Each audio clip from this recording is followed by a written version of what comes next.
I took my son-in-law's damaged phone to get it fixed, thinking it had only fallen on the floor. But the technician who checked it called me aside with a pale face and whispered, "Cancel your cards, change your passwords, and leave your house today." When I asked him what he had seen, he turned the screen towards me, and in that instant, I felt my blood run cold. But before we continue, make sure you are subscribed to the channel, and tell us in the comments where you are watching from. We love knowing how far our stories reach. I woke up at 6:15 in the morning, just like every day. The old clock on the nightstand marked the time with that ticking sound that sometimes blends with the noises of dawn in our quiet suburban neighborhood. Outside, a dog was barking and the delivery truck was passing by, leaving the smell of fresh bread floating down the street. Teresa was already in the kitchen. I heard the sound of boiling water and the aroma of fresh coffee mixed with toast. The old radio we had by the window was murmuring news about a traffic jam downtown.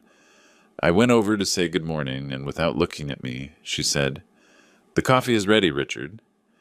While I took the first sip, I looked at the backyard through the window. The sky looked clear, and the air had that warm freshness of early summer. Afterward, I went to the wood shop behind the house, where I spend almost all my time since I retired. I opened the windows. The dust rose, and a ray of sun illuminated the wooden frames I was preparing for St. Michael's Church. At 8 o'clock sharp, I heard the noise of an engine outside a familiar sound. I looked out the door and saw my daughter Sarah's gray sedan pull up in front of the gate.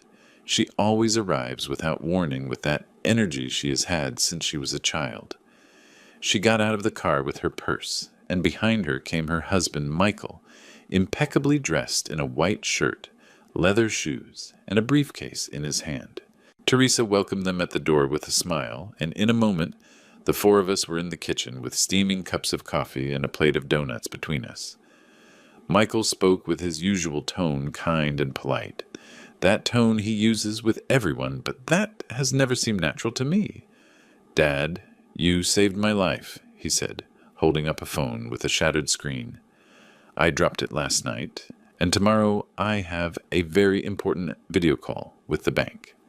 Could you take it to your friend, the technician, the one who fixes everything?" I smiled and nodded. "Of course, son. Charlie still works at his shop a few blocks from here. Don't worry, I will take it to him today." Michael smiled, took out a $50 bill, and left it on the table. "Please accept it. It is for the repair. I don't want you to spend money because of me." "It is not necessary," I replied. "Charlie charges me very little." "I insist," he said with that voice so sure, almost like an order disguised as courtesy. Sarah intervened, smiling. "Dad, please take it before noon. Michael needs to recover his work contacts." I put the phone in my jacket pocket without thinking much. Before leaving, Michael added, "Oh, Dad, tell the technician to wipe everything before handing it over. There are confidential work things." I nodded yes. I didn't see anything strange. It was a simple favor, like so many one does without imagining what they hide. After they left, Teresa cleared the table and commented almost casually, "Michael has been very busy with the bank lately, hasn't he? He always says he is working on new projects." "Let him be woman," I answered. "Young people live off that now. Projects." I took the keys to my old truck and went out. On the way to Tech Fix Charlie's shop, I stopped by the hardware store to buy varnish for the frames. I greeted the owner, an older man who always has the radio at full volume, and continued on my way. Charlie's shop was the same as always, a small place on the corner, smelling of hot solder, and rock music playing in the background. He was attending to a lady with a broken tablet. He greeted me with a smile. "Hi there, Mr. Richard." I waited, sitting down, glancing at an old newspaper full of ads for quick loans. When I handed him the phone, I explained, "It belongs to my son-in-law. He dropped it last night. He needs it for tomorrow." Charlie examined it carefully, turning it in his hands. "It is not that bad, Mr. Richard. It is just the glass and the battery. I will have it ready for you in an hour and a half." I decided to go eat something in the meantime. I walked to the corner and sat down at a burger joint. I ordered a cheeseburger and an orange juice. It was getting hot, the sun was hitting hard, and the grease sizzled on the grill. I read the news of the day politics football and an article about life insurance fraud. I skipped over it without giving it any importance. About an hour later, my cell phone rang. It was Charlie. "Mr. Richard, could you come back for a moment, please?" His voice sounded strange, as if he were nervous. Something in his tone made me leave my food halfway and return immediately. When I arrived, the shop was closed to the public. Charlie had pulled the metal shutter halfway down. He let me in, locked the bolt, and turned off the music. "What is wrong, Charlie?" I asked him. He swallowed hard, turned on the phone, and told me in a low voice, "I don't know how to tell you this, but you need to see something yourself." He placed the phone on the table and opened a hidden folder among the system files. The name caught my attention, Plan B. Inside were several messages, photos, and screenshots. Charlie explained that when changing the battery, the system made an automatic backup. I saw a strange code. I thought it was an error. But look at this. The silence in the shop became heavy. The only sound was the fan spinning, slowly moving the hot air. I took the phone and read the first lines of a conversation. 2 contacts, one saved as Michael and another with the initial ES. The first message said, "The old man is already confusing his pill schedule. It is a matter of weeks." The second one replied, "Perfect. When he signs the insurance, there will be no turning back." I felt a blow to my chest. My hands trembled. I thought it was a joke, a coincidence, a work conversation. But Charlie was looking at me with a seriousness that left no room for doubt. "Mr. Richard, this is not normal. I shouldn't have read this, but if I appreciate you, it is because of everything you have done for me. Cancel your cards, change your passwords, and don't eat or drink anything that comes from your house without checking. Leave today." I was left speechless. The buzzing of the fan mixed with the sound of blood in my ears. I held the phone tightly, feeling the heat of the newly installed battery. "Are you sure of what you saw?" I asked. "More than I would like to be," he said. I left the shop almost without saying goodbye. Outside, the sky had clouded over. The air smelled of wet earth. The wind was kicking up dust, and the first drops of rain began to fall. I walked a few yards aimlessly with the phone still in my hand. I don't remember how I got to the truck. The only thing I heard were my own footsteps and the echo of those words. "The old man is already confusing his schedules." I sat in the driver's seat, my heart beating fast. In the distance, the bells of St. Michael's Church began to ring slow and deep, as if announcing something more than the arrival of the storm. I started the engine but didn't drive away. I looked at my hands on the steering wheel. I thought about Teresa, about Sarah, about the Sunday dinners, the laughter. I thought maybe it was all a misunderstanding, that I should talk to them, ask them. But deep down, something inside me already knew the truth. It was raining hard when I started driving. The drops hit the windshield as if they wanted to erase the thoughts that were chasing me. There was no traffic, only the noise of the engine and my ragged breathing. That morning, which began with the aroma of fresh coffee, became, without my knowing it, the beginning of the longest and darkest day of my life. I returned home, trying to keep my face from betraying the trembling I felt inside. I opened the gate to the workshop, and the metallic sound seemed louder than ever. I left the phone on the work table next to the wood shavings and the jar of varnish that still smelled of pine. Teresa was in the kitchen mopping the floor. "Did Charlie fix it?" she asked me without looking up. "Yes, more or less," I said, pretending everything was the same. She nodded and continued her work, humming a song from the radio, softly. When she went up to the laundry room, I was left alone. I closed the workshop door and lowered the blinds so no one could see from the street. I took a deep breath, turned on the desk lamp, and opened the phone again. My hands were sweating. I navigated through the menus until I found the Plan B folder again. I felt a chill when it appeared on the screen. It was not a coincidence. No one with a normal life has something like this, hidden. I connected the USB cable to the old workshop computer and began copying all the content. The sound of the file transferring seemed eternal. While I waited, I opened the messaging app. There were hundreds. Conversations between Michael and Sarah, the 2 names I least wanted to see in that context. I read slowly with my eyes clouded by the reflection of the screen. We have to do it in a controlled way. Dr. Evans has already accepted adding the note. When he signs the insurance, everything will be legal. Dad won't suffer. He will just sleep. I put a hand to my chest. My breathing felt heavy. He will just sleep. It was the phrase that hurt me the most, as if every word took a year off my life. I kept reading. There was an attached photo, a life insurance policy with my name, my ID number, and a signature that wasn't mine, although it looked like it. In small letters, the beneficiary, Michael Reynolds. I turned off the screen and stood still for a few seconds. The silence was so thick I could hear the ticking of the dining room clock across the hall. I couldn't understand it. My daughter, my own blood, speaking of me as if I were already dead.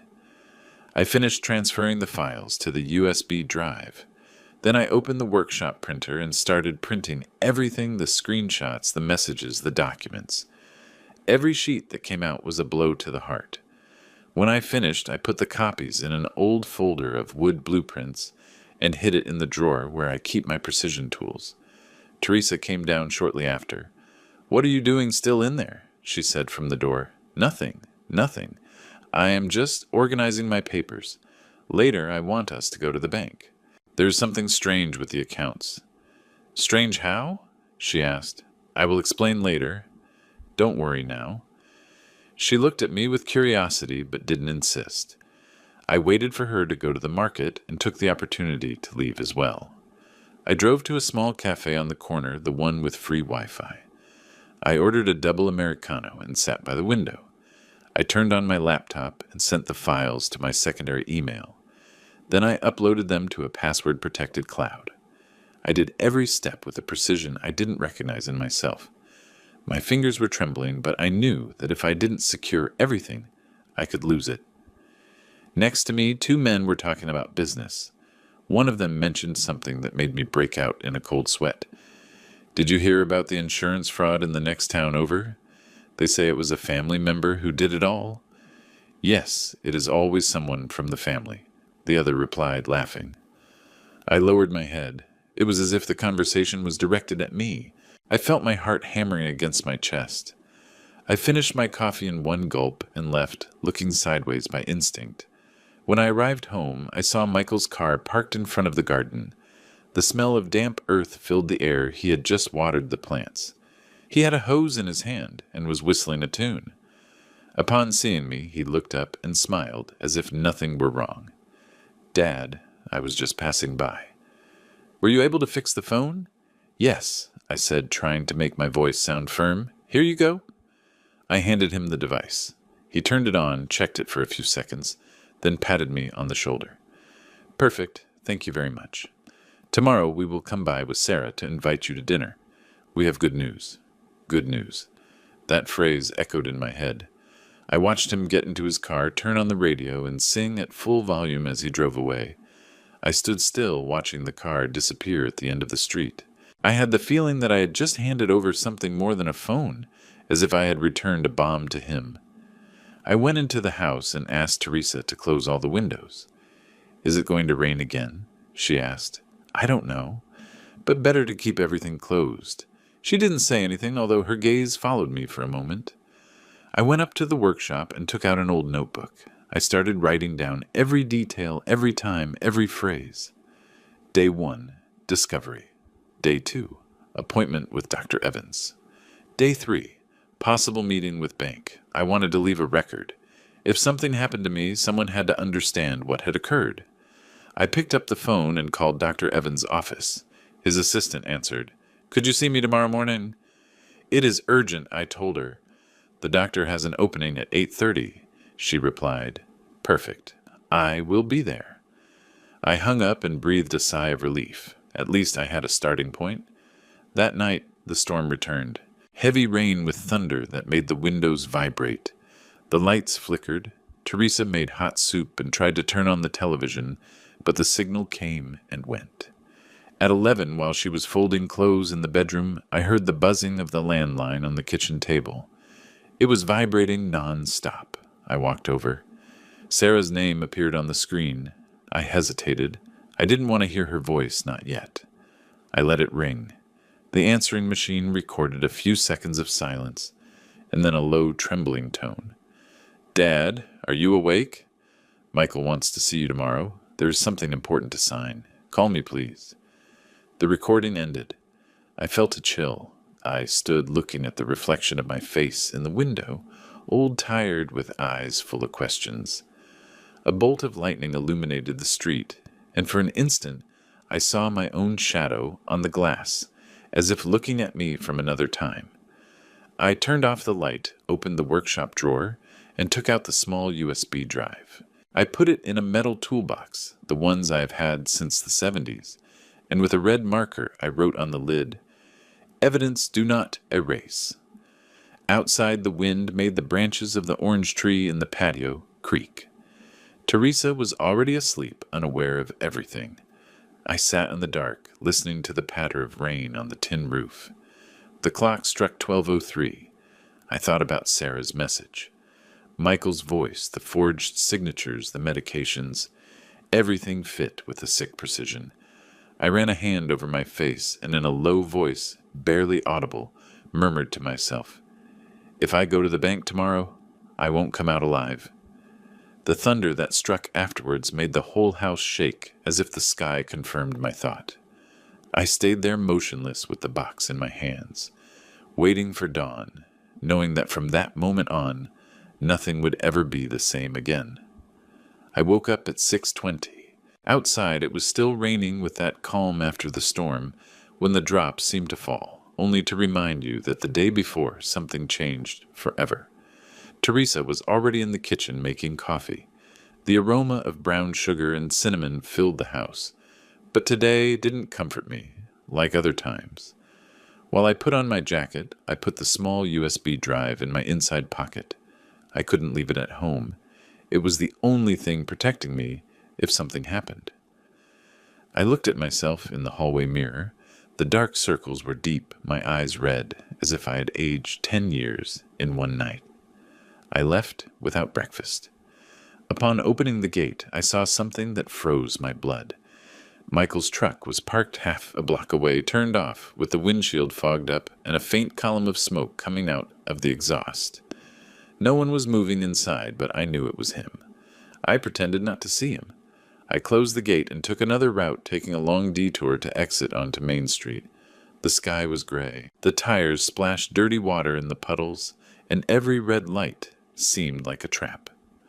I arrived at Dr. Evans' office at 7:45. The receptionist recognized me immediately. "Good morning, Mr. Richard. The doctor is finishing a procedure. He will see you in a few minutes." I thanked her and sat in the waiting room. There was a table with old magazines, one of them open right to a page, that spoke of financial crimes within the family. I ran my finger over the headline without reading the whole thing. It gave me chills. At 8:40, Dr. Evans came out still in his lab coat. "Mr. Richard, come in, please." I entered, closed the door, and sat in front of him. I didn't waste time. "Doctor, I need to see my medical history," I told him bluntly. He looked at me surprised. "Is something wrong?" "Just print it, please." "Everything." The man sighed, turned on the computer, and typed for a minute. The printer began to spit out sheets. He handed them to me. I read the first one, and my stomach turned. The patient shows symptoms of disorientation and mild memory loss. Requires monitoring.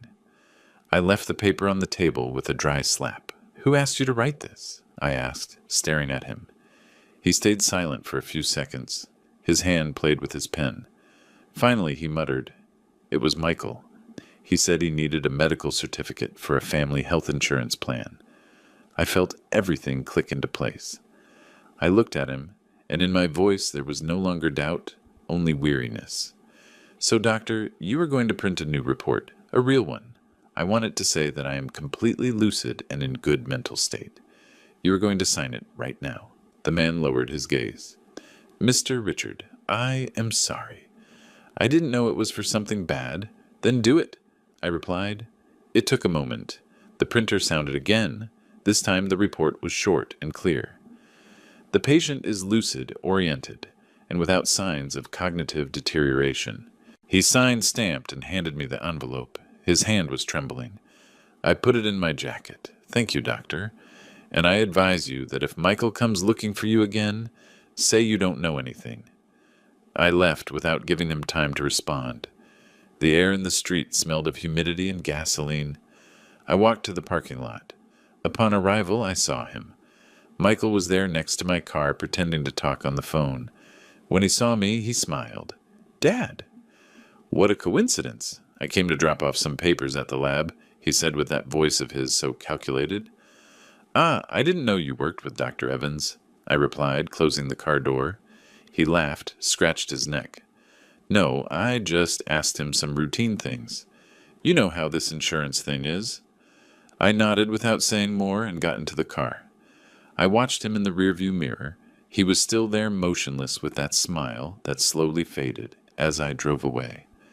I drove to the nearest post office. At the counter I asked for a sturdy envelope and sent the copy of the medical report to lawyer Jessica Pearson.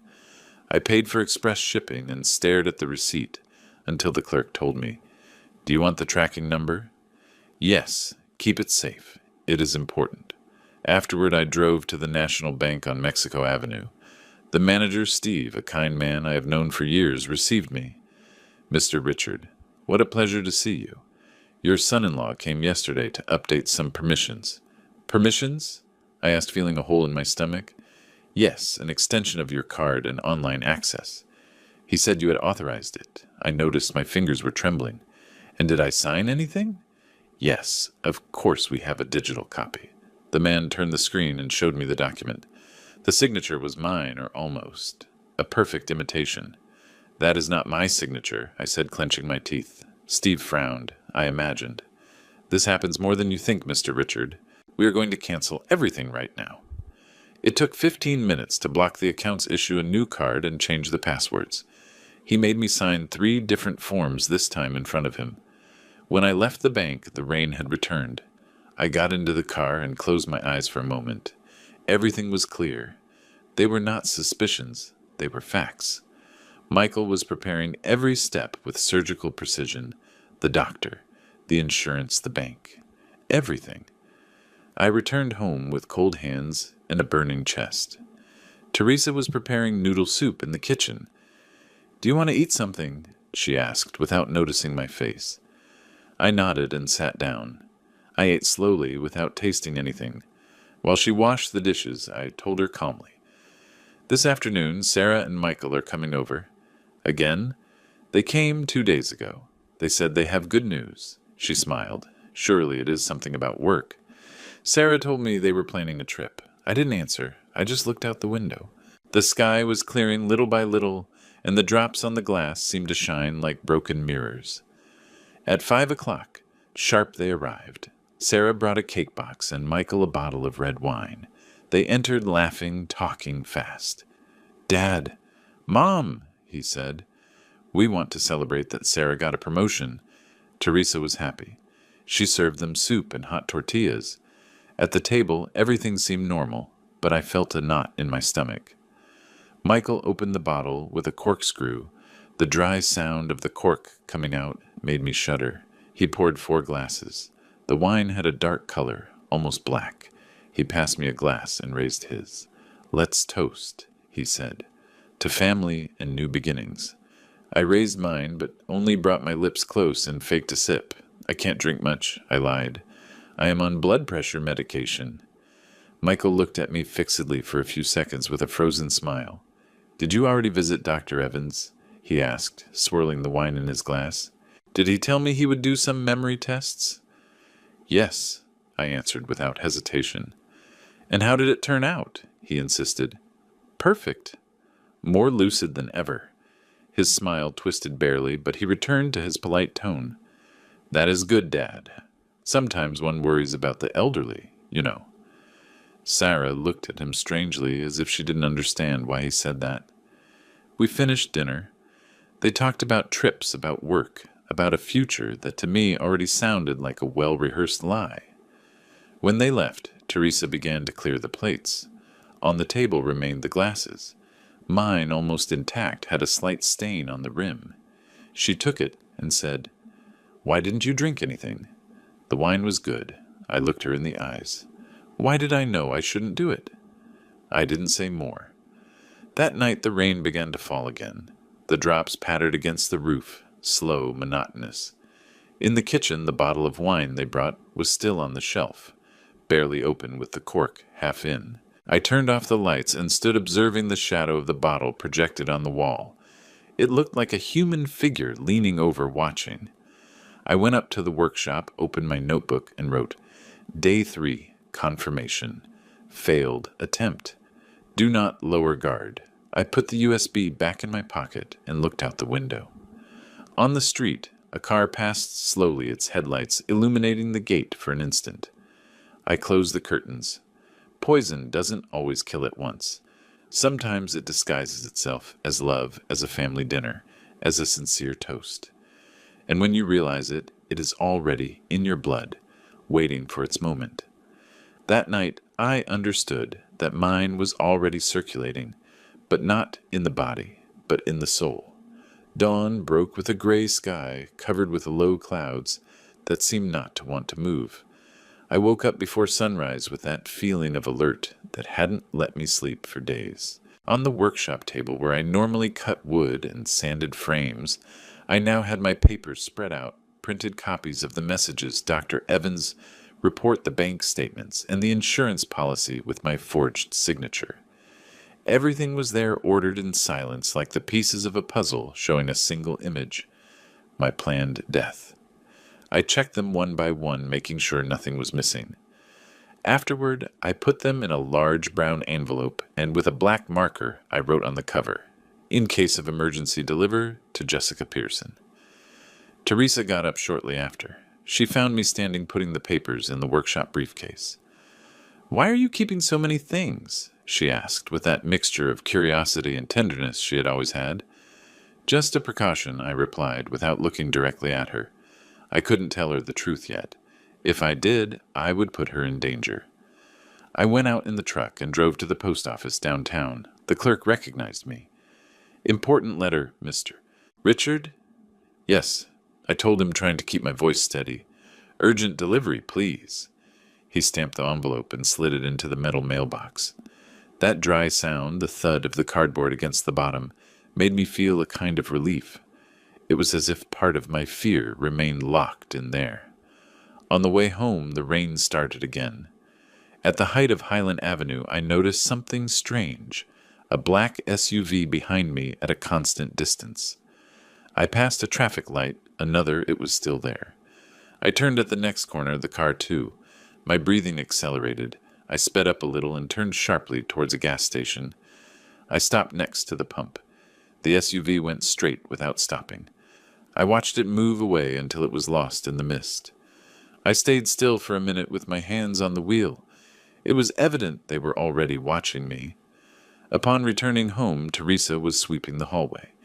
Sarah called, she told me. Do they want us to go to lunch on Sunday at their house? Michael is going to make a barbecue. That is fine, I answered. We will go. She smiled happy with the idea. I, on the other hand, could only think of Charlie's warning. The messages, the bottle of wine that was still in our kitchen. That afternoon I locked myself in the workshop.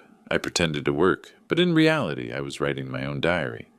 I detailed everything, the dates, the places, the names. I titled the first page, Record of the Dark Days. At 3 p.m, the phone rang. It was Michael. Dad, he said with an animated tone. Is everything okay? Were you able to resolve the bank thing? Yes, everything is in order now, I replied, measuring every word. Perfect, he replied. Then tomorrow I will show you some new papers to sign, something about the supplementary insurance. I squeezed the phone tightly. Agreed, Michael, I said simply. I hung up without saying goodbye. I knew that his every word had a hidden intention.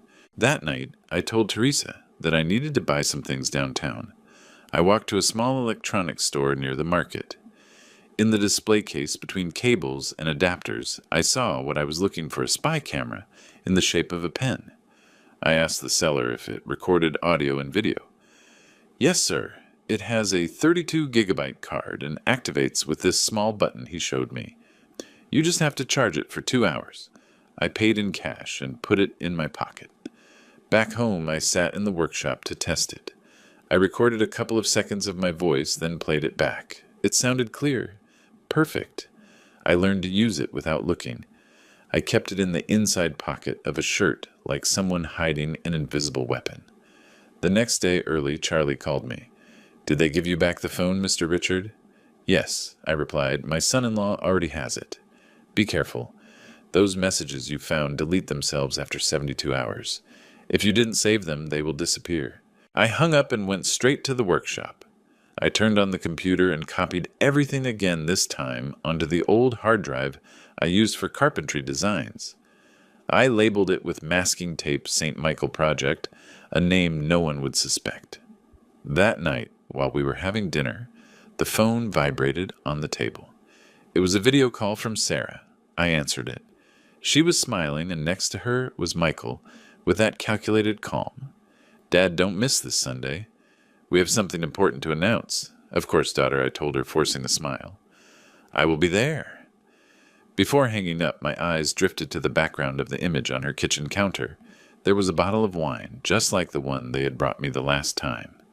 Sunday arrived cloudy with that heavy air that precedes storms. Teresa got ready early. I checked the spy pen for the last time. It had a full battery. I turned it on and put it in my shirt pocket. We left at 11. The drive to Sarah's house was silent. In the passenger seat, Teresa looked out the window, unaware of everything. Upon arrival, Sarah received us with hugs and the smell of roast meat. The patio was decorated with paper garlands and a long table with salads, wine and a pitcher of hibiscus water. Everything seemed like any other Sunday. Michael came out of the kitchen with a black apron and a rehearsed smile. "Mom! Dad!" he said. "What a pleasure to see you. Today we have to celebrate." He put the bottle of wine on the table and opened it. The cork popped with a click. He poured 2 glasses and offered me one. "Let's toast, Dad, to family and new beginnings." I raised the glass, brought it barely to my lips, but didn't drink. In my pocket, the pen was recording every word. Michael drank a long gulp. Then he left the glass on the table and turned to get the carving knife. In that instant, I discreetly switched his glass for mine. "Teresa," I told her, "drink only juice. The wine is very strong." She nodded, suspecting nothing. During lunch, they talked about trips, about a new house they wanted to buy. I responded with short sentences. I observed every gesture, every movement of Michael. He didn't drink more wine. He limited himself to moving the meat on the grill and looking sideways at my empty glass. At 2 p.m, I said I felt tired and needed to rest. Sarah protested a little, but agreed. "Rest, Dad. I will call you later." We said goodbye. I walked to the truck with Teresa. Upon starting the engine, I looked in the rearview mirror. I saw Michael on the terrace collecting the plates. Then, without anyone noticing, he emptied the rest of the wine down the drain. His face changed. He was no longer smiling. He had his lips pressed tight and a lost look. That gesture was enough. I didn't need more proof. The way back was long. Teresa dozed beside me. I gripped the steering wheel tightly, feeling the adrenaline rush through my body. I had survived a deadly toast. As soon as we arrived, I called lawyer Jessica Pearson. I told her everything from the wine to Michael's look at the end. "Calm down, Mr. Richard," she told me with a firm voice. "I expect you in my office tomorrow morning. We are going to file a formal complaint. Bring all the evidence." "I will be there," I replied. I hung up and stood in silence. That night the workshop smelled of dampness and old wood. I took the pen out of my pocket, connected it to the computer, and played the recording. Michael's voice sounded clear, unmistakable. With this, we signed the end of everything. I paused the audio. My hands were trembling. I put it in a metal box next to the USB, locked it, and hid it behind the wardrobe. Outside, the neighborhood dogs barked nonstop. The rain returned soft but constant, as if wanting to clean something that couldn't be cleaned. I sat by the window. I looked at the reflection of my face, that of a man who no longer had fear, only determination. I knew then that from that night on, I had crossed an invisible line. I was no longer the man waiting for justice, but the one preparing to provoke it, and I would do it in silence. Dawn broke with the mist clinging to the large glass windows. I woke up at 6:10 before the alarm went off. The silence was thick, as if the air itself knew that this day would not be like the others. I poured myself a cup of coffee and dialed Jessica Pearson's number, the lawyer. She answered immediately with that paused voice that always conveys security. "Mr. Richard, come at 9:30. I will bring Detective Miller." I hung up and looked at the workshop table. On top, I had everything organized: the photographs of the messages, the corrected report from Dr. Evans, the copies from the bank, the USB drive, the spy pen. I put them one by one into a folder, making sure not to leave any traces of disorder. Teresa came down still in her robe with her hair tied back. She observed me in silence for a moment before speaking. "Why are you taking so many things?" she asked. "Just a precaution," I answered. She didn't insist. She prepared an egg sandwich and wrapped it in a napkin. Before giving it to me, she took my hand. "Take care, old man. Don't trust anyone," she whispered. I nodded and left without answering. The morning was cold. The wet pavement reflected the streetlights. I drove downtown and parked in front of the glass building that shone under the gray sky, the glass tower. I went up to the 5th floor. In the reception, they recognized me. A young woman offered me coffee and showed me to the room. Jessica was waiting for me there in a navy blue suit, her hair tied back and her glasses resting on some documents. Next to her was a man of about 50, burly, with a serious face, and a gaze that didn't move from me for a second. "Mr. Richard, this is Detective Roy Miller," Jessica said. "He will be in charge of coordinating the investigation." We shook hands. He had a firm grip, almost military. "Sit down, please," he indicated. I started speaking from the beginning. The phone, the messages, the medical report, the bank, the food, the wine. I told everything without embellishments. Every word weighed in my throat. Miller took quick notes in a black notebook with precise strokes. "Did your son-in-law know you had those documents?" he asked at one point. "No, not yet," I replied. Jessica watched me in silence, evaluating every gesture. When I finished, I handed her the USB drive and the pen. She connected them to her computer. Miller leaned in to listen to the audio. Michael's voice sounded clear, that phrase I had recorded at lunch. "With this, we sign the end of everything." The detective looked up. His face had changed. "This is grave," he said with a low tone. "But very grave. We are going to act." Jessica printed 2 copies of the complaint document. She passed them to me to sign. I did it without hesitation. My hands trembled a little, but my decision was firm. Mr. Richard, Jessica intervened. "I recommend that you leave your house for a few days. We need time to install a surveillance system without raising suspicions." "That is fine," I replied. "I will do whatever is necessary." Miller stood up. "This afternoon I will send 2 agents. They will look like maintenance technicians. No one will know who they are. Do not comment on anything with your family, not even with your daughter." Jessica walked me to the door. Before letting me go, she took my hand tightly. "Do not eat or drink anything prepared by your son-in-law again. Not even a coffee. Promise me." "I promise." I went down the elevator with my heart racing. Upon leaving to the parking lot, I noticed a man leaning against a column, with a gray shirt and a phone in his hand. He pretended to look at messages, but was pointing towards my car. As soon as I observed him, he lowered his head and walked quickly to a black sedan that took off without waiting for the traffic light. I wrote down the license plate on a piece of paper. The drive back was tense. Every car behind me seemed suspicious. Upon arriving home, Teresa was waiting for me at the door. I told her everything. She didn't interrupt me a single time. When I finished, she went to the bedroom, took out a small suitcase, and started packing clothes, medicines, and documents. "We are leaving tonight," she said without looking at me. "I don't want to sleep here one more day." I nodded. At 6 in the afternoon, a white van pulled up in front of the house. 2 men dressed in civilian clothes got out with backpacks and a toolbox. "Good afternoon, we are the technicians for the cooling system," said one with a slight smile. I knew they were Miller's agents. I let them in. They moved with discretion. One checked the kitchen, another the hallway. In less than an hour, they had installed 4 tiny cameras. One in the living room, another in the kitchen, another in the corridor, and the last one near the gate. Each camera transmits live to the station, one of them explained to me. No one will be able to detect them, not even if they check the network. I signed the act they showed me on a tablet. I thanked them and they left in silence. When I closed the door, the house seemed different, as if the walls themselves knew what was coming. Teresa was sitting on the sofa, with her hands clasped on her lap. "And now what?" she asked. "Now we wait," I said. I turned off the lights in the workshop, put Jessica's envelope in the deepest drawer of the closet, and locked everything. Before leaving, I took a photograph of the garden, the lined-up pots, the small statue of the Virgin, the brown iron gate.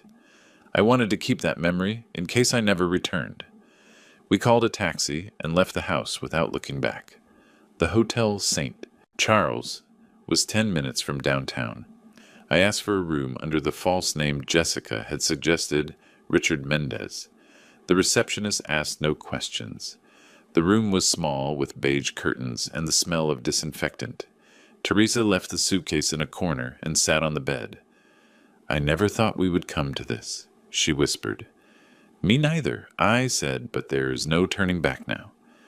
I turned on the television just to break the silence. A newscast spoke of a bank fraud in the state. I changed the channel. I didn't want to hear more about deception. Outside, the rain was falling again. The sound of water crashing against the windows mixed with the distant noise of traffic. At 10, I turned off the light. Teresa fell asleep soon, exhausted by the tension. I couldn't close my eyes. I watched the red dot of the television off blinking and thought about the cameras they had installed in my house, watching an empty stage. At 5 to 1, the phone vibrated on the table. I picked it up. It was an unknown number. I hesitated, but I opened it. "Where are you, Dad?" Sarah's worried. I stared at the screen for several seconds. The text glowed faintly under the blue light. I didn't answer. I turned off the phone, took out the SIM card, and left it inside the nightstand drawer. The fear was no longer just for what they could do to me, but for what could be discovered.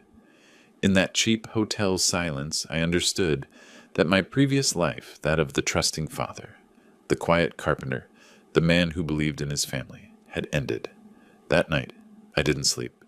I looked through the fogged window where the car lights seemed like ghosts sliding down the avenue. Outside, the world went on, but inside me something had stopped.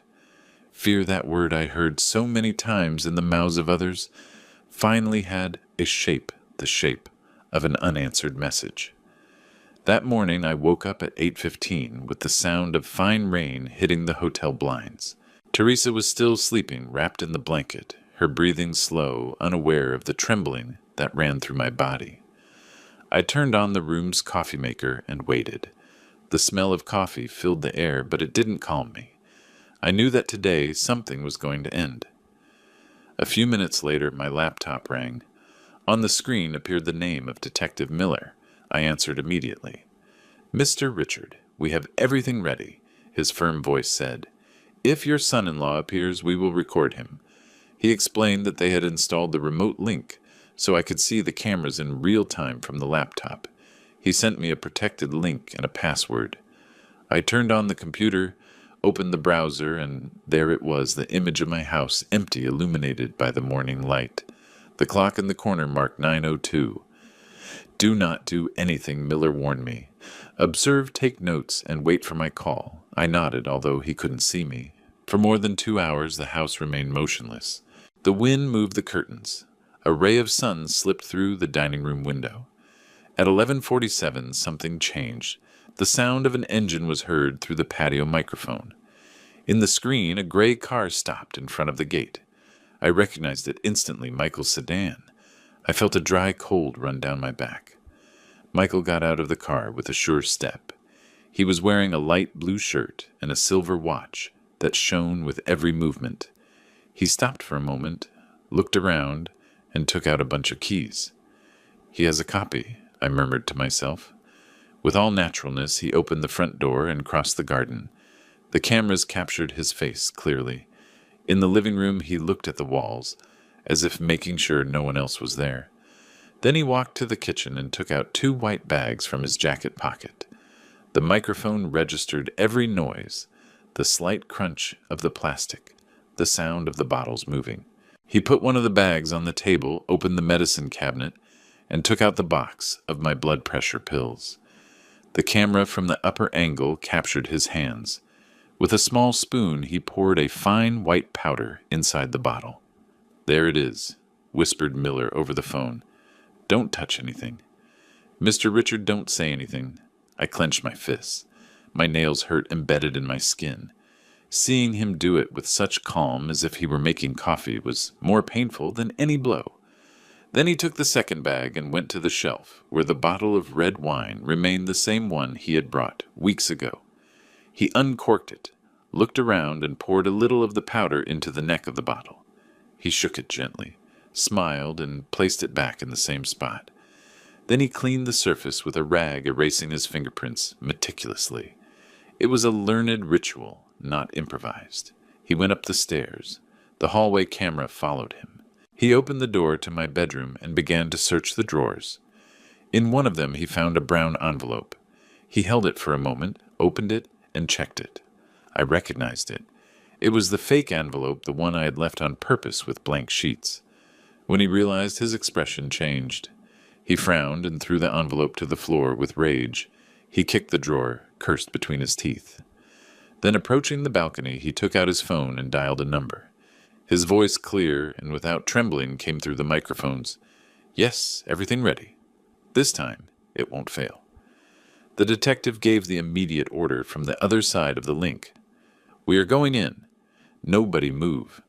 On the monitor, 2 men dressed in civilian clothes crossed the back gate. The first one wore an earpiece, the second a black folder.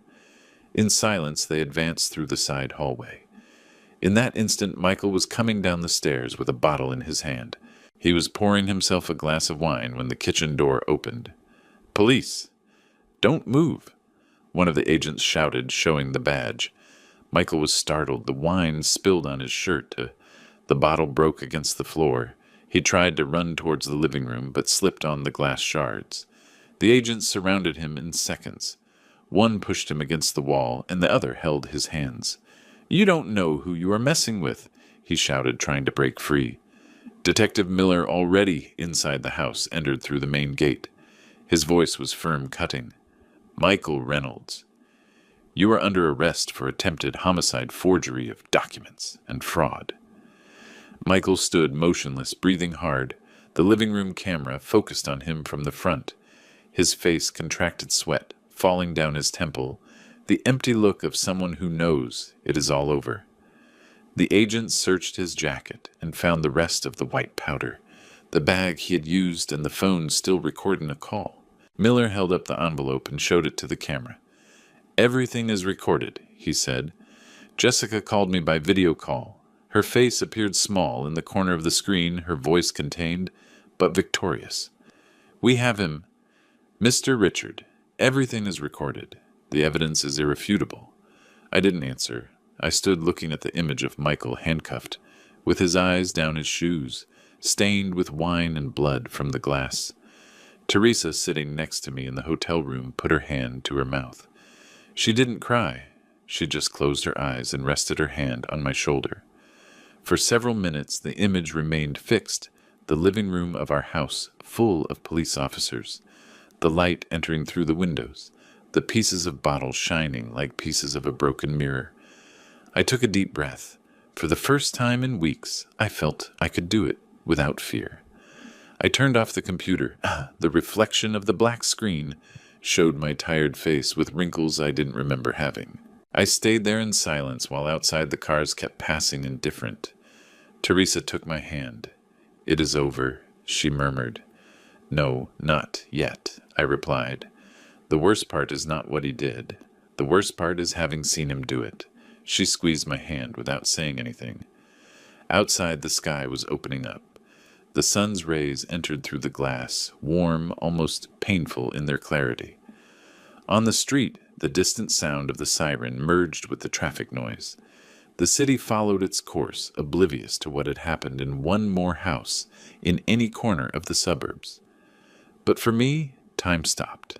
I felt that a part of my life, that of the father who trusted that, of the man who still believed in his own, had ended with that final click of the handcuffs closing over my son-in-law's wrists. I closed my eyes and heard my own heart beating slowly heavy. "Teresa," I whispered, "and now what are we going to do?" I didn't know how to answer her. I just looked towards the window where the light filtered through the curtains, and thought that justice, when it arrives, doesn't sound like one expects. There is no music or redemption, only an absolute dense silence that settles in the soul. I looked down at the turned-off computer. In the dark screen, the last frozen image was still reflected Michael, with his head bowed the floor, covered with glass fragments, and spilled wine. I sighed and closed the laptop. Outside, the city woke up with its usual noise, the horns, the street vendors, the shouts of children leaving school. Everything remained the same. But inside me, something had changed forever. The cameras turned off, and with them the echo of everything that was once my family. The dawn after the arrest was different. There was no noise of birds or smell of fresh coffee, only a strange silence, as if the world were holding its breath. At 7:05 in the morning, my phone rang. It was Jessica. "Mr. Richard, the journalists are already in front of the station," she said with a serious tone. "Do not come now. Wait for my call." I looked at Teresa, who was still sleeping, and approached the window. From the 7th floor of the hotel, I could see the cars passing slowly under a light drizzle. Everything seemed normal, but I knew my life was no longer so. I turned on the television. On the local news channel, a headline appeared in red letters: "Man arrested for attempted poisoning, exclusive video." The presenter spoke fast, almost with morbidity. On screen, they showed a fragment of the recording, the camera, in my living room. Michael holding the white bag, the kitchen table, behind. The reporter emphasized every word as if it were a movie. The images were handed over to the authorities by the father-in-law of Michael Reynolds. Himself, he was saying. It is presumed that the detainee attempted to poison him with an unknown compound. Teresa woke up startled upon hearing his name. "Is it already on the news?" she asked. "Yes," I replied, "and this is just beginning." I poured myself coffee and took paper and pen.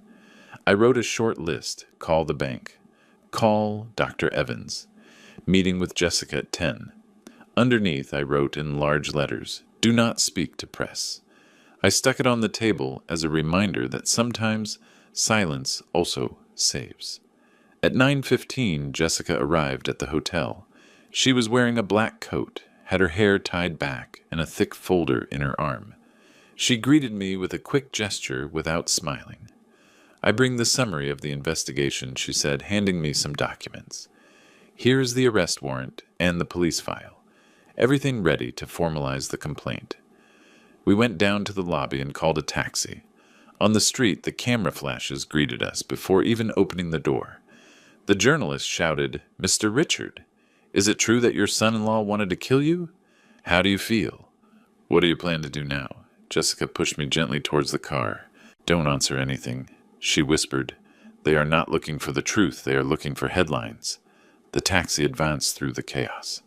In front of the station, a dozen reporters waited behind the barriers, microphones and cameras pointing at the entrance. Inside, the air smelled of paper and disinfectant.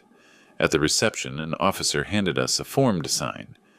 "We need your official statement, Mr. Richard," he said. My hand trembled a little when stamping the signature. The ink was still fresh when Detective Miller appeared. "This way, please," he indicated. He led me to a small room with gray walls, a wooden table, and a fluorescent lamp hanging from the ceiling. In the corner, a camera recorded every movement. The interrogation began calmly. A young officer asked me to relate the facts, in order how I knew about the messages, when I discovered the manipulation of the medicines, when I saw Michael for the last time. I answered with short sentences without drama. Did he have access to the house keys? He asked. Yes. My daughter gave him a copy months ago. Did you ever confront him? No. I didn't want him to know that I knew. The detective nodded, taking notes. Then he put a small player on the table. He pressed play. My recording of the lunch was heard Michael's voice. With this we signed the end of everything. The sound made my skin crawl. In the room no one spoke for several seconds. Do you wish to witness a confrontation with the detainee? Miller finally asked. If it is necessary, yes, I replied. He closed his notebook and sealed the envelope with the evidence. We will contact you if the district attorney authorizes it. For now, he is under protection. I left the room with a mixture of relief and emptiness. In the hallway, the metal doors echoed when closing. Upon crossing the lobby, a journalist saw me and began to run towards me. Mr. Richard, one word. Are you sure your son-in-law tried to poison you? I didn't answer. I kept walking with my gaze fixed ahead, while the flashes blinded me for an instant. In the taxi back to the hotel, Teresa was waiting for me in the room with the television on. Everyone already knows, she said without taking her eyes off the screen. The phone started vibrating calls from the bank, from a local radio program, even from an unknown number that insisted non-stop. I wrote a short message to Jessica. I am not speaking. In the afternoon, the police summoned me to the general hospital to perform forensic tests. An agent escorted me through the cold corridors of the laboratory. The white lights reflected off the floor like a mirror. A nurse asked me to sit down. They drew blood, cut a lock of hair, and scraped a sample from my nails. Each vial was sealed with red tape, and my name written in firm handwriting. Sign here, please, said the technician, showing me the act. I signed 1, 2, 3 times. Each stroke felt like a wound closed by force. Jessica arrived a few minutes later. The DA ordered a complete analysis of toxic substances. Tomorrow we will have preliminary results. And Michael? I asked. In isolation, he is declaring with his lawyer. Back at the hotel, the sky began to darken. In front of the entrance, there was a white car with 2 men inside. They said they were temporary security sent by the police. They smiled at me, but their gazes were too cold. I wrote down the license plate on a paper just in case. That night, Teresa prepared tea in silence. At 10:30, the room's landline rang. No one uses those devices anymore, I thought. I answered. Dad, it was Sarah's voice, broken by crying. I knew nothing. I swear to you. Michael told me it was for your own good, that everything was under control. I felt a knot in my throat, but I didn't answer immediately. Teresa looked at me from the bed with red eyes. Dad, please tell me something, she pleaded. I left the receiver on the table. My daughter's voice continued to be heard for a moment until Teresa took it and hung up slowly. You are not ready to listen to her, she said. Nor is she ready to tell me the truth, I answered. I turned off the light and stared at the window. Outside, the city lights twinkled like small open wounds. On the phone, notifications kept arriving. Someone had published the images of the arrest on social networks. I opened one of them. There were hundreds of comments. Some defended Michael. Others called me brave, and a few accused me of ruining my own daughter's life. I closed the laptop without saying a word. Teresa approached and put a hand on my arm. Don't read anything else, old man. Let them talk all they want. The problem is that they don't just talk anymore. Now they opine on a story they don't even understand. We remained in silence, listening to the murmur of the cars passing by the avenue. Outside, the city remained awake, indifferent. Inside the room, everything was heavy. I turned off the television. In the dark screen, my tired face was reflected with the sunken eyes of someone who has seen too much. That night, I understood that the scandal was not only on the news, but inside me a storm that didn't go out, even though the case was already in the hands of justice. And while the city slept, I knew that the true trial had not yet begun. Dawn arrived with a grayish tone, one of those that doesn't announce a storm, but neither calm. At 6:30, while I was pouring my first coffee, the phone vibrated on the table. It was Jessica. The experts came, she said bluntly. They have the first lab results." Her voice sounded contained, but I perceived in it a nuance of relief. I dressed without delay, kept the folder with my documents, and went down to the lobby. Teresa looked at me from the bed, still in her robe. "Are you going out again?" "Yes, love. Today we will know the scientific truth." The morning air smelled of gasoline and humidity when I got into the taxi. The traffic towards the station was slow, and every red light seemed to lengthen the wait. In the forensic laboratory, the environment was white, almost aseptic. Everything smelled of alcohol and metal. A technician in a gray coat greeted me and asked me to follow him. On a table on a steel tray were 3 sealed envelopes and a folder with official stamps. "These are the preliminary results, Mr. Richard," he said, opening the file. In the sheets I could read medical terms I barely understood. Traces of unidentified alkaloid possible compound oleander. "That was in my blood?" I asked. "In low concentration, yes," answered the technician. "We also found it inside the wine bottle and in the residues of a pill from your medication box." Jessica, who was recording everything with her phone, intervened. "Can you confirm that they are not substances that are produced naturally?" "Correct. They were added manually." Detective Miller entered at that moment with his folder under his arm. "It is enough to strengthen the accusation. We need to determine the origin of the compound." I signed the papers. My signature, clumsy, trembled a little. The technician handed me a certified copy for the judicial file. At noon, while Jessica spoke with the DA's office, Miller received a call. I watched him walk away towards the window. When he hung up, he approached us. "We have checked Michael's phone. The call he made the day of the arrest was to an anonymous number. He identified himself only as supplier. In the log it says, 'Order product to induce deep sleep.'" Jessica frowned. "Can you trace the origin?" "We are on it," answered Miller. The shipment was made from a chemical supply store on the outskirts of the industrial district. In the afternoon, they scheduled the interrogation with Michael. Jessica asked me if I wanted to be present in the first part. I hesitated a few seconds, but nodded.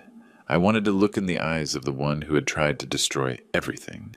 The room was small, illuminated by a yellow lamp hanging over a metal table. A camera recorded from the corner. Michael was there with his wrists handcuffed, his face haggard, deep, dark circles. He didn't look like the same arrogant man who one day mocked at my table. The investigator read the charges: attempted homicide, forgery of documents, fraud. "Do you acknowledge having manipulated Mr. Richard Reynolds' medications?" asked the DA. Michael denied, at first lowering his gaze, mumbling meaningless phrases. "I know it wasn't like that. I didn't know what it contained." But the pressure increased. For almost 2 hours they repeated the questions, showed him the evidence, the recordings, the images, until finally his voice broke. "I did it for Sarah. I didn't want her to suffer. I thought it would be quick, that he would just sleep." Jessica looked at me with a contained gesture.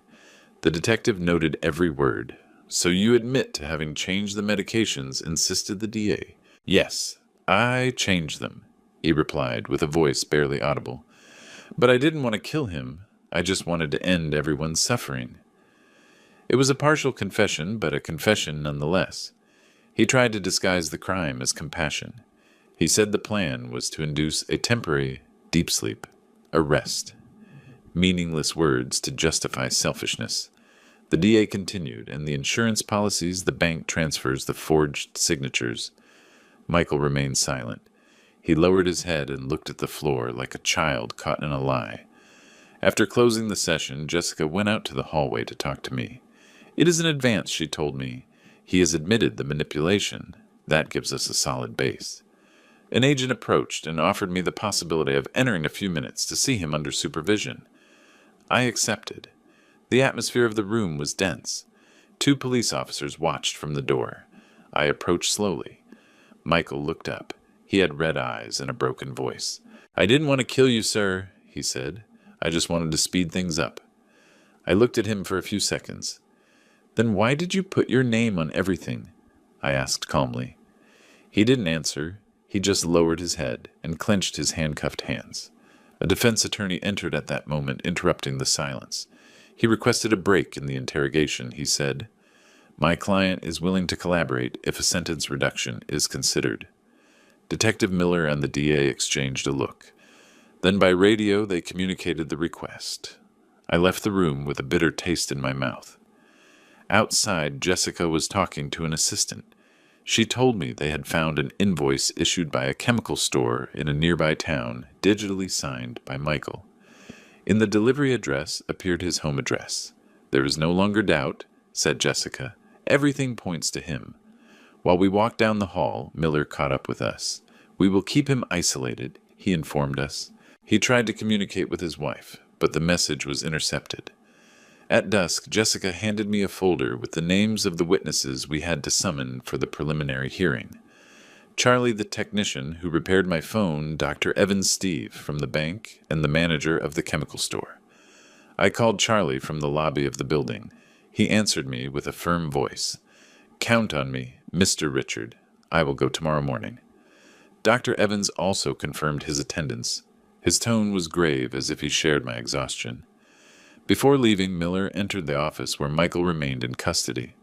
We saw him from afar, sitting on the iron bed with a lost look.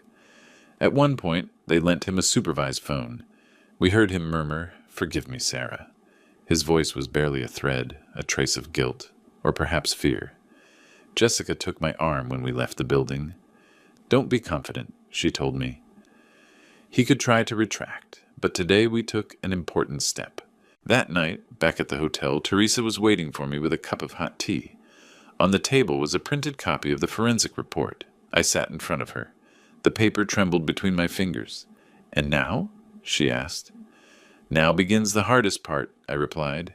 "The judicial part." I kept the documents in the briefcase and closed the zipper carefully, as if I were sealing a piece of my life.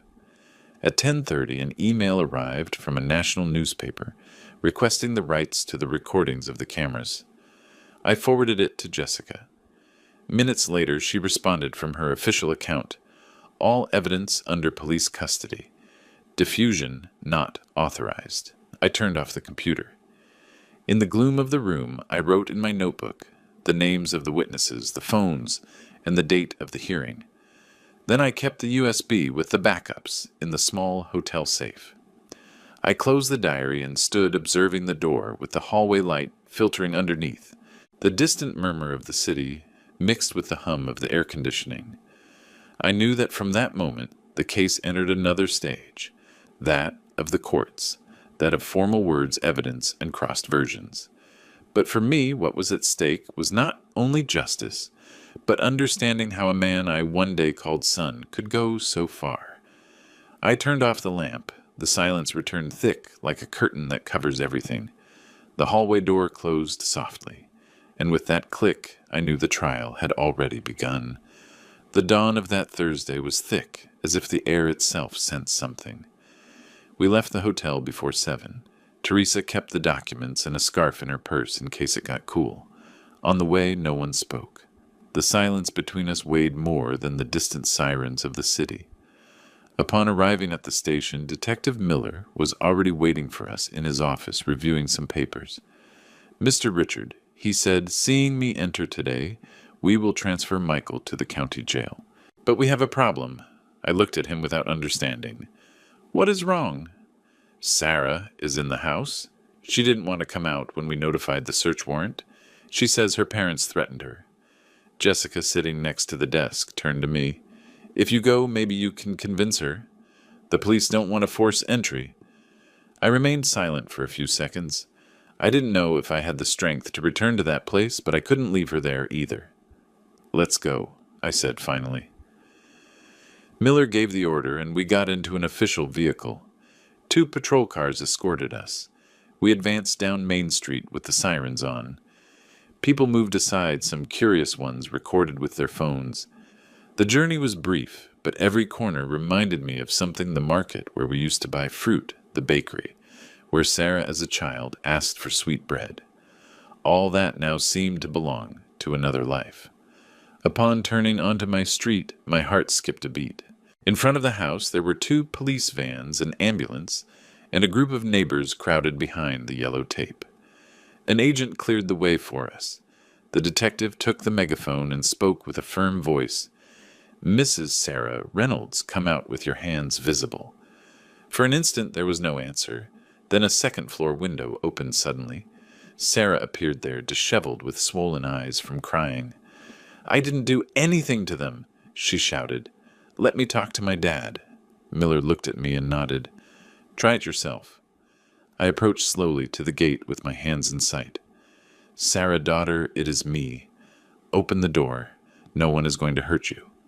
For a few seconds I heard nothing, just the buzzing of helicopters flying overhead in the distance. Then I heard the sound of the bolt. The door opened slightly. The agents moved quickly. They entered, showed the search warrant, and secured the zone. Teresa stayed outside with me. Jessica took notes without taking her eyes off the entrance. Barely a few minutes passed when a young officer approached Miller and whispered something in his ear. The detective frowned. "There is another person inside," he said, and drew his weapon. They advanced down the hall to the kitchen. I followed him from a certain distance, and there in the gloom was him, Michael. Sitting at the table with a bandaged hand and a lost look, he looked like a ghost. On the table was an open bottle of wine and a half-full glass. The detective approached. "Get up slowly." Michael obeyed without saying a word. One of the agents checked his pockets. They found my set of keys and a small knife. They also took his phone. Miller asked him what he was doing there. He replied with a dull voice, "I just wanted to talk to her before leaving." Sarah appeared behind, crying. "Michael, please don't say anything else," she shouted. The detective raised his hand for the agents to separate her. 2 police officers held her gently and took her to the garden. They handcuffed Michael again. He didn't put up resistance. Meanwhile, the technicians entered with gloves and cameras photographing every corner. I walked among them, looking at my own house turned into a crime scene. The drawers were open, the family portraits thrown on the floor, a broken chair in the hallway, the smell of wine and dust mixed with that of fear. I sat in one of the kitchen chairs, my hands resting on the table. I looked at the dry blood stain on Michael's bandage and asked, "What happened to his hand?" Miller answered without looking at me. "He tried to break a window when we arrived. Maybe he wanted to escape." Jessica, with her cell phone, photographed the details. The glass, the bottle, the marks on the wood. She noted every hour, every gesture. In the patio, Sarah cried, while 2 police officers took her statement. Her voice was lost between sobs. "I didn't know he was here," she repeated over and over again. The neighbors watched from the sidewalks. Some recorded with their phones, others whispered among themselves. I could hear fragments. "He was a good boy. The millionaire father-in-law. What a shame for the family." Miller indicated that we should leave. Before doing so, an agent placed an official seal on the main door, Under Investigation District Attorney's Office. The sound of the adhesive tearing the paint hurt me more than any word. Upon getting into the car, I looked in the rearview mirror. I saw Michael inside the patrol car, his head down. In the vehicle behind, Sarah went alone, her face covered by her hands. 2 destinies that I once wanted to unite now traveled in opposite directions. During the journey, no one spoke. Teresa looked out the window, and I, with my eyes fixed on the road, repeated to myself that that was no longer my home. Back at the station, Jessica gathered us in a small room. "Tomorrow will be the initial hearing," she said, turning pages of a file. "You can declare if you wish, but it is not mandatory." "I will be there," I replied without hesitation. "I want to hear everything." Miller looked at me with a mixture of respect and compassion. "I understand, Mr. Richard, but prepare yourself. It is going to be long." When we left, the sun began to hide behind the buildings. The lights of the patrol cars reflected in the puddles of the parking lot. On the way to the hotel, Teresa broke the silence. "Do you think Sarah knew something?" I took time to answer. "I don't know," I said finally, "but I can't hate her. She is my daughter. It represents that I just don't know who we are anymore." That night in the hotel room, the wind beat against the windows. I put the documents on the table, the forensic reports, the photos, the statements. Everything formed a timeline of pain. Teresa turned on the bedside lamp. "You should try to sleep," she told me. "I can't. Every time I close my eyes, I see that house and the two of them inside as if time had frozen. The clock marked 11. I heard the rhythmic, constant ticking as if measuring not seconds, but the distance between what was my life and what remains of it. I got up, looked out the window. The city was still awake, taxis, passing neon lights, distant voices. I turned off the light and returned to bed. Teresa was already asleep. I closed my eyes, and for the first time in weeks, I felt afraid to dream. At 8 in the morning, the city sky was covered by a fine mist that seemed to stick to the skin. Teresa and I got out of the taxi in front of the courthouse. The stairs were already full of journalists' cameras, flashes that cut the air like lightning. An agent approached us and checked the accreditations. "Declarant or victim?" he asked with a mechanical tone. "Victim," I replied. They let us pass. Inside, the corridors smelled of paper and disinfectant. We walked in silence, only footsteps, and the echo of closing doors were heard. At the end of the corridor, I saw Michael and Sarah entering through different accesses. He was escorted by 2 agents handcuffed with his head down. She was held by the arm by a policewoman trying to prevent her from tripping. The flashes kept firing from the door. We entered the room. It was small, without public. There was only Jessica, the DA, the 2 defense lawyers, Teresa, and me. In the center, the judge, a man of about 60 with a tired face. Michael sat across from me, dressed in a gray uniform. He had messy hair, handcuffed hands, and red eyes. For a moment, looking at him, I remembered the family meals, the birthday toasts, his laughter at the table. And I felt a pang in my chest, like a face decomposes when guilt inhabits it. The judge tapped the gavel gently. "The initial hearing of case number 24625 opens," he said. "Mr. Reynolds, do you wish to declare?" Michael looked up barely an instant. "Yes," he whispered. The judge invited him to stand up. I also stood up. "I just want to know why," I said without raising my voice. "Not for the money, nor for the insurance, nor for the house. Just why do it like this?" Silence filled the room. Michael lowered his eyes, took a deep breath, and replied almost in a whisper, "Because I never felt enough. I was always the son-in-law, never the son." The phrase remained floating in the air like an echo that hurt. No one spoke, not even the judge. Jessica looked at me with discreet concern, but I just nodded in silence. There was nothing more to ask. The judge resumed the session. "Let's proceed with the presentation of evidence," he ordered. The DA stood up and began to enumerate them with precision. Exhibit number 1, printed copy of the messages from the Plan B archive. Exhibit number 2, video, obtained from the camera installed in the victim's kitchen. Exhibit number 3, toxicology report, confirming presence of the oleander compound. Exhibit number 4, statements from Dr. Evans and the technician Charlie. The defense attorney asked to intervene. "Honorable members of the court, the compound found is not a deadly poison. Its effect, according to our expert, induces a state of deep sleep, not death." "My client had no intention to kill," the DA replied with a firm voice. "The forensic report is clear. At that concentration, the compound causes respiratory arrest in less than 10 minutes. The judge nodded. Sarah, from her seat at the back, broke into tears. "I didn't know anything, I swear," she shouted. "I didn't know anything." The judge banged the gavel. "Order in the court." Teresa squeezed my hand. I kept looking straight ahead, motionless. Every word spoken sounded like a bell toll, marking the end of something that had begun much earlier, perhaps the day I decided to trust that boy. After 2 hours of deliberation, the judge dictated the provisional resolution.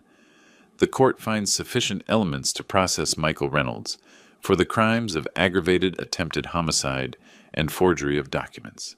Preventive prison is ordered while the investigation continues. The sound of handcuffs closing resonated throughout the room. Michael stood up with difficulty. Before being taken away, he turned to me. "Forgive me, sir," he said in a low voice. I didn't answer, not because I didn't have words, but because there was nothing left to say. Jessica approached and handed me a copy of the document with the judicial seal. "This is just the beginning," she said. But justice will be done, I promise you. We went out to the hallway. The journalist waited outside, but the police opened a path for us to leave without answering questions. The rest of the day was slow. We returned home for the first time since it all began. The police seal had been removed. I opened the door with the key they returned to me at the station. Inside, it smelled of dust and dampness. The house seemed smaller. Every corner had the stillness of a place where no one waits for anyone anymore. Teresa opened the windows and the fresh air entered, dragging with it a dry leaf. On the dining room wall, a photo frame was broken. I approached. It was Sarah's wedding photo. I had taken it. Both were smiling. Teresa picked up the pieces of glass and put them on the table. "It doesn't deserve to be like this," she murmured. I didn't answer. I went to the patio where the bougainvilleas were still alive, although dust covered their petals. I turned on the hose and began to water them. The water formed small streams in the earth, the sun reflected in the drops.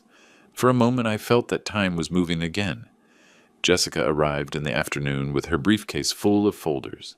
"Here are the original copies of the file," she said, handing me a closed envelope. "Keep them. Don't talk to anyone else until the court cites you again." I nodded. "Thank you for everything, counselor." "Don't thank me. Just take care of your piece, Mr. Richard. The rest will come by itself." After she left, I stayed alone in the workshop. I opened the drawer where I kept the wooden frame I had made for Sarah. I ran my fingers along the smooth edges, still unvarnished. I had started carving it before everything exploded. I was going to make a gift for her anniversary. I took out my notebook and wrote slowly, as if every word weighed. "Sometimes the most dangerous enemy doesn't wear a mask. He wears your last name." I closed the notebook and kept it along with the documents. Night fell slowly. Teresa went to bed early, exhausted. I prepared a cup of coffee, sat by the window, and watched the car lights passing on the avenue. In the distance, the wail of a patrol car could be heard. The silence inside the house was thick, almost solid. In the reflection of the glass, I saw my aged face, the dark circles, the new wrinkles that had appeared in a few weeks. I thought about Sarah, not the adult woman, but the girl who ran through the patio, with dirt-stained hands, who laughed hiding behind the lemon tree.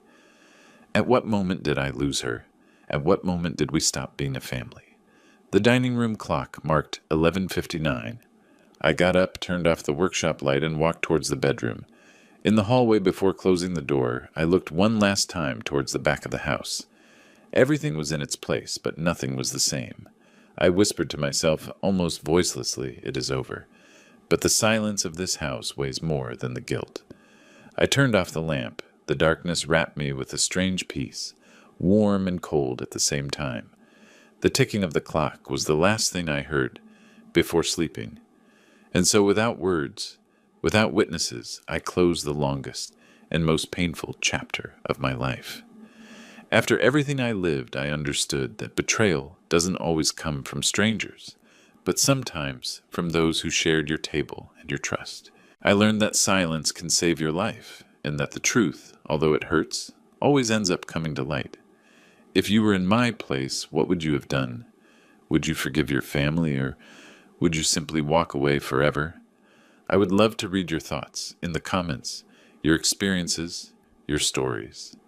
Because in the end, we all carry scars that are not seen, but that teach us not to lose faith. God bless you, and may the light never be missing in your homes.